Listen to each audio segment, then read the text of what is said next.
Glória a Deus. Queridos, vamos abrir nossa Bíblia hoje na Epístola do Apóstolo Paulo aos Filipenses, capítulo 4. Vamos ler do versículo 4 até o versículo 7. Filipenses,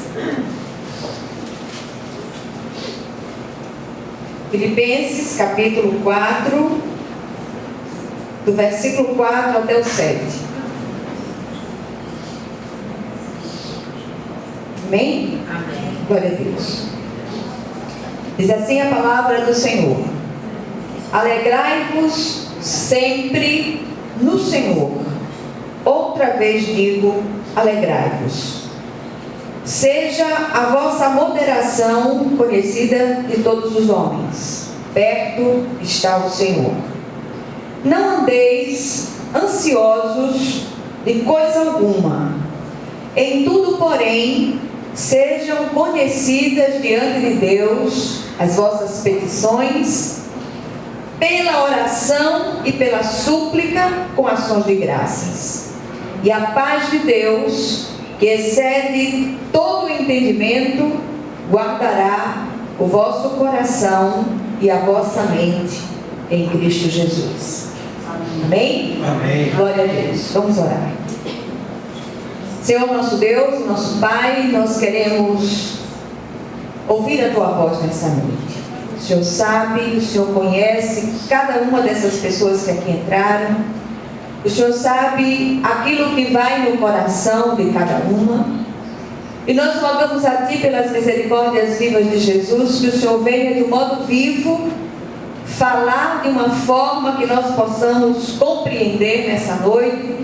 E essa palavra, ela se torne rema no nosso coração, ela se torne especial e específica, de modo que nós possamos sair daqui encorajados, consolados, e possamos continuar a nossa luta na certeza absoluta que o Senhor é um Deus que age, é um Deus que interfere, é um Deus que acode, cada vez que nós recorremos ao Senhor, em nome de Jesus. Amém? Glória a Deus. Queridos, o culto de quarta-feira é um culto de oração, mas é sempre também um culto de doutrina, onde nós preparamos sempre uma palavra que tem um apelo teológico, um apelo doutrinário. E foi essa palavra que eu preparei para a igreja nessa noite. Uma palavra que estava na Epístola aos Efésios, falando a respeito da nossa salvação, daquilo que Deus fez conosco, do fato de sermos escolhidos de Deus. Mas pela terceira vez consecutiva, o Senhor, na sua soberania, Ele resolveu mudar a palavra.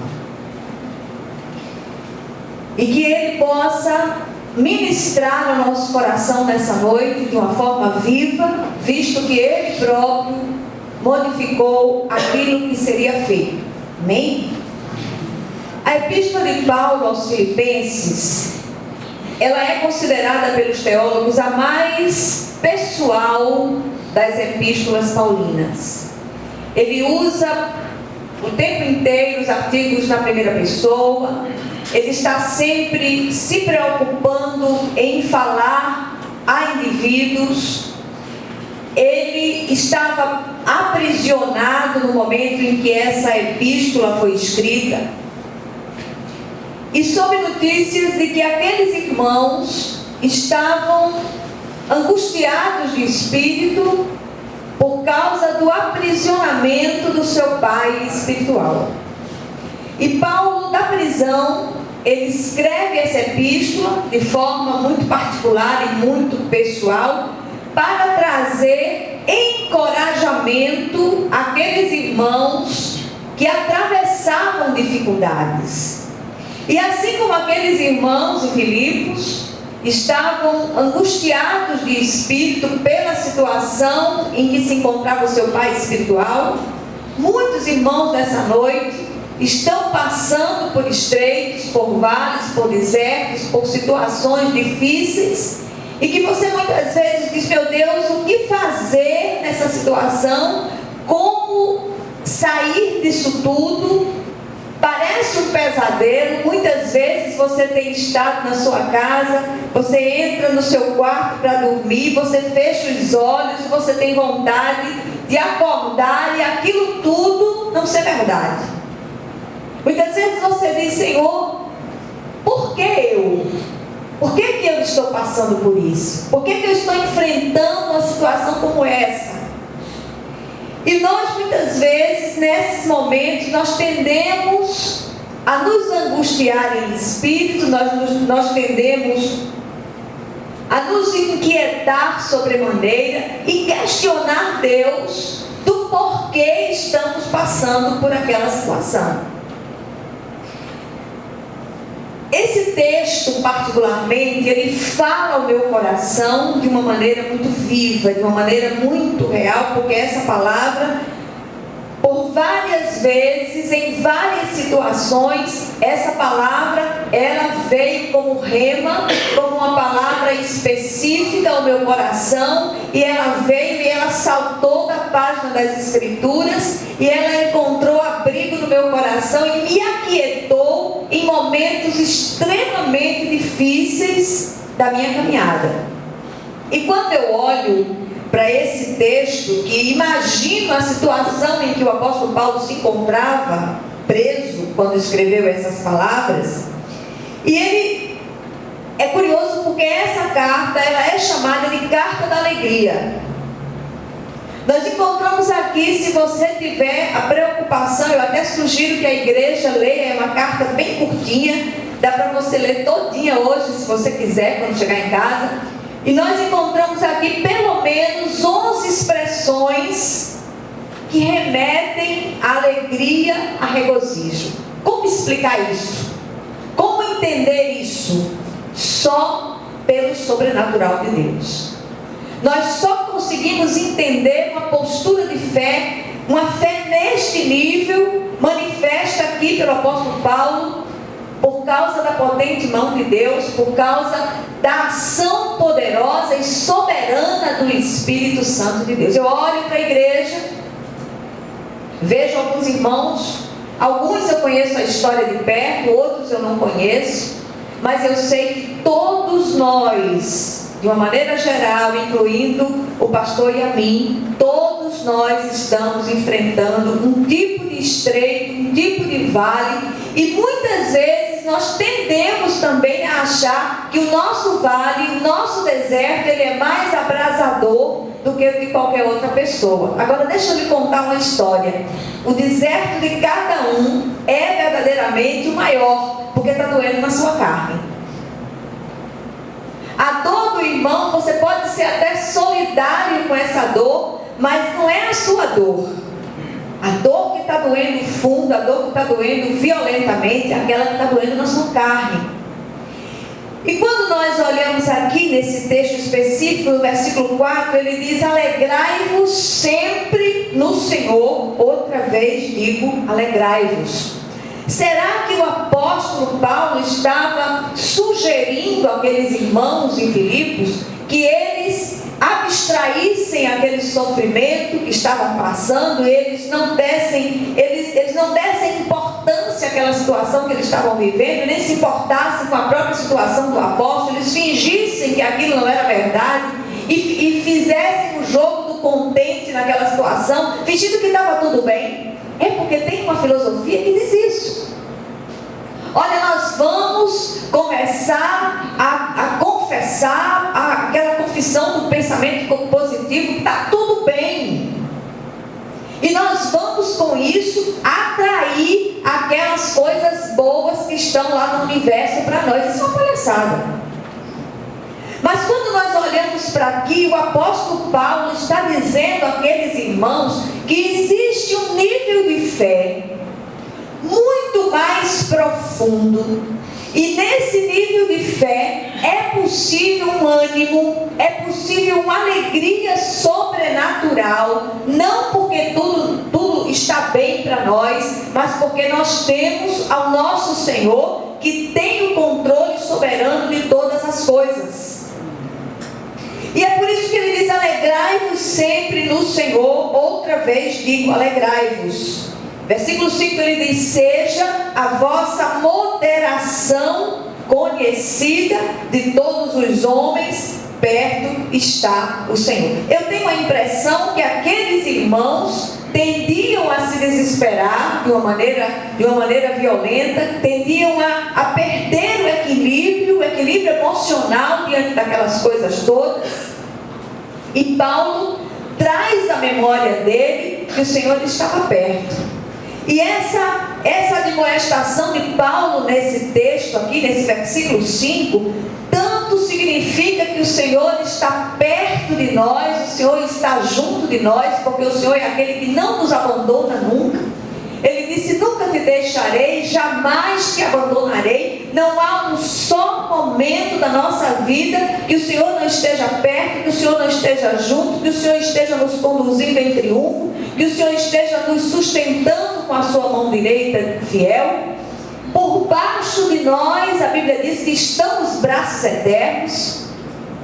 Não há um só momento que Ele não esteja ao nosso lado, nos fortalecendo e nos conduzindo em triunfo. Mesmo naquelas horas em que você fecha os olhos, parece que o mundo escureceu, não há a quem recorrer. Tem sim, tem que recorrer ao Senhor, tem que deitar no colo do Pai, tem que buscar a presença do Senhor em todo o tempo. Às vezes é preciso que nós façamos orações simples e simplistas, como as orações das crianças. Jesus, vem cá, segura minha mão. Senhor, fica comigo. É tarde, o dia já declina. Eu estou cansado, Senhor, eu estou cansado. Eu preciso que o Senhor interfira nessa situação. Eu não sei como lidar com isso, mas os meus olhos, eles estão postos em Ti. Mas o apóstolo Paulo também, eu tenho a impressão que quando ele usa essa expressão de que o Senhor está perto, ele também aponta para a segunda vinda. Os sofrimentos do tempo presente não podem ser comparados com aquilo que nós veremos em tempo de regozijo e de alegria e de glória celestial no futuro, na vinda de Jesus. Jesus está vindo. O Senhor está perto. Tanto perto agora, porque Ele diz, a palavra do Senhor diz que onde há 2 ou 3 reunidos no nome dEle, Ele está presente. Eu tenho a certeza absoluta que o Senhor Jesus, Ele está neste lugar, Ele está aqui nesta noite, e que se você estender sua mão, você pode tocar na orla das vestes de Jesus, e você pode sair daqui renovado, você pode sair daqui renovada, você pode sair daqui restaurado, porque o Senhor é um Deus que restaura, é um Deus presente, é um Deus que renova, e a minha oração é para que esse renovo do céu, ele desça poderosamente sobre a sua vida nessa noite, em nome de Jesus. Amém. Que aquelas cargas trazidas, que aquelas angústias derramadas sobre nós, elas possam se esvair nessa noite, e o nome do Senhor, Ele seja glorificado na sua vida em todas as coisas. Amém. E o apóstolo diz: olha, que a vossa moderação seja conhecida de todos os homens. Que essa moderação, que esse equilíbrio seja um testemunho para aqueles que estão lá fora.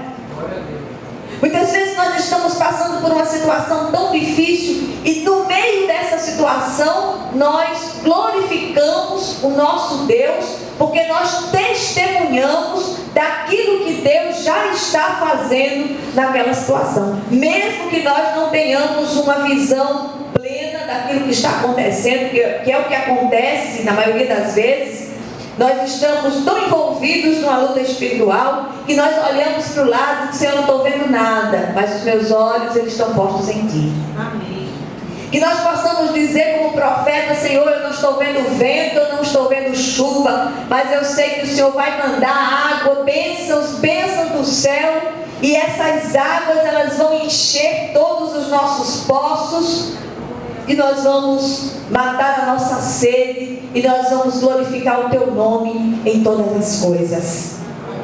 Aí chegam os 2 versículos que eu amo demais, que são os versículos 6 e 7. No versículo 6 ele diz assim: não andeis ansiosos de coisa alguma. Eu queria que você olhasse para a pessoa que está do seu lado e diga a ela: não ande ansiosa de coisa alguma. Não ande ansiosa de coisa alguma. Não andeis ansiosos de coisa alguma. Aquiete o seu coração. O Senhor diz para você nessa noite: aquietai-vos e sabei que eu sou Deus. Que essa moderação, que essa quietude, que esse equilíbrio, ele seja conhecido de todos os homens, que você seja conhecida como alguém que faz parte do povo da bênção, do povo da esperança, do povo que não desiste. Tem umas placas por aí dizendo: eu sou nordestino, não desisto nunca. Eu sou celestiano, não desisto nunca. É o celestiano que não desiste. É aquele que é cidadão dos céus. É aquele que serve um Deus vivo, que faz parte da nação santa, do sacerdócio real, do povo de propriedade exclusiva de Deus. Que essa nossa visão ela seja restaurada. Os crentes precisam restaurar a sua visão espiritual. Não acredite nas mentiras de Satanás, que vem bombardear sua mente com tantas mentiras. Você isso, você aquilo, você... Não acredite nisso, meu irmão, em nome de Jesus. Diga: arreda Satanás, porque eu sirvo a um Deus vivo, Deus que age, um Deus que interfere, um Deus que renova, um Deus que interage comigo das formas mais estranhas muitas vezes, mas é um Deus presente, um Deus que age. Então, querido, querida, não ande ansioso, não se inquiete, não se turbe o seu coração. Creia em Deus, creia em Jesus, creia em Deus. O Senhor é presente, o Senhor é real. Nós não servimos a um Deus morto, pregado numa cruz. Nós servimos a um Deus vivo, um Deus real. Jesus está vivo e é o mesmo ontem, hoje, será eternamente. E o apóstolo continua no seu aconselhamento àqueles irmãos queridos. Ele diz: em tudo, porém, sejam conhecidas diante de Deus as vossas petições pela súplica, pela oração e pela súplica com ações de graças. Olha aqui, revelação do céu para nós. Eu não sei o que se passa na sua cabeça quando você fecha seus olhos para dirigir sua oração ao Deus vivo, ao Deus Todo-Poderoso, aquele que tudo pode e nenhum bem sonega aqueles que andam retamente. Quando você fecha seus olhos, você entra com ousadia no trono da graça, e cada vez que isso acontece, ordens de Deus são emitidas para que a sua bênção chegue na sua mão. Eu não sei o que acontece com os agires de Deus. Eu não sei as formas de Deus fazer para que esta bênção que você espera, pela qual você ora, pela qual você clama, pela qual você chora, ela chegue na sua mão. Mas ela vai chegar. E ela vai chegar de um modo assombrosamente maravilhoso. Por isso que o apóstolo, chamando a atenção daqueles queridos de Filipe, ele diz: em tudo, porém, sejam conhecidas diante de Deus as vossas petições pela oração e pela súplica com ações de graças. Sabe por que com ações de graças? Porque ele está dizendo ali, quando você ora pedindo algo, quando você ora apresentando uma demanda diante de Deus, e você já começa de antemão agradecendo, é porque você está dizendo: eu creio que o Senhor já me deu, eu creio que o Senhor já está fazendo. Por isso que nós começamos esse culto desta noite já oferecendo Ele em ação de graças pela sua vitória. Amém. Por aquilo que Deus fez, por aquilo que Deus faz, por aquilo que Deus fará. Amém. E por aquilo que Deus está fazendo neste momento, porque Deus está fazendo. Amém. Eu quero dizer às mães nessa noite: Você não gerou filhos para serem instrumentos na mão de Satanás. Amém. Eu quero dizer àqueles cujos familiares ainda estão distantes de Deus: o Senhor é Deus de perto e é Deus de longe. E Ele está fazendo grande rebuliço na vida daquela pessoa pela qual você tem orado. Amém. Muitas vezes, por misericórdia, o Senhor permite que essa pessoa vá para o leito. Mas se isso acontecer, glorifique o Senhor, porque faz parte de um trabalhar de Deus. Deus está agindo, meus amados. O Senhor não está com as mãos encolhidas que não possa abençoar, nem com os ouvidos surdos que não possam ouvir o seu clamor. Seu clamor tem subido à santa habitação de Deus. E o socorro está vindo. Eu não sei se você pode ouvir, se você fechar os seus ouvidos nessa noite, seus olhos nessa noite e abrir os seus ouvidos espirituais, você pode ouvir os passos do Senhor trazendo a sua bênção. Ela está chegando. O nome do Senhor será glorificado. Comece a glorificar o santo nome do Senhor. Glória a Deus. E o que é que acontece quando nós começamos a orar, quando nós começamos a apresentar diante de Deus as nossas petições, as nossas lágrimas, os nossos choros, as nossas angústias mais profundas, aquelas ansiedades que vêm nos assolar, vêm nos tirar o sono? O que é que acontece quando nós começamos a apresentar tudo isso diante do Senhor, já com ações de graças, já na certeza que o nosso Deus é um Deus de respostas, é um Deus que age, é um Deus que interfere, é um Deus que vem trazendo a sua bênção em suas mãos? O que é que acontece conosco? O versículo 7 nos responde. Ele diz: e a paz de Deus, que excede todo o entendimento, guardará o vosso coração e a vossa mente em Cristo Jesus. Nós precisamos dessa paz. Nós precisamos desse mover, dessa quietude santa do Espírito, dessa quietude que nos tranquiliza, essa quietude que nos faz crer com toda a convicção do nosso coração que o nosso Deus, Ele já ouviu a nossa oração. Eu vi certa vez um testemunho de um missionário no sertão. E esse missionário, ele tinha um carrinho velho, e esse carro, ele parecia uma orquestra, era um concerto em cada esquina. E ele precisava desesperadamente de um carrinho um pouco melhor, um pouco mais possante, para que ele pudesse se embrenhar nos lugares por onde ele ia. Eram lugares íngremes. E ele recebeu uma carona de um outro pastor que estava levando ele para a base da missão.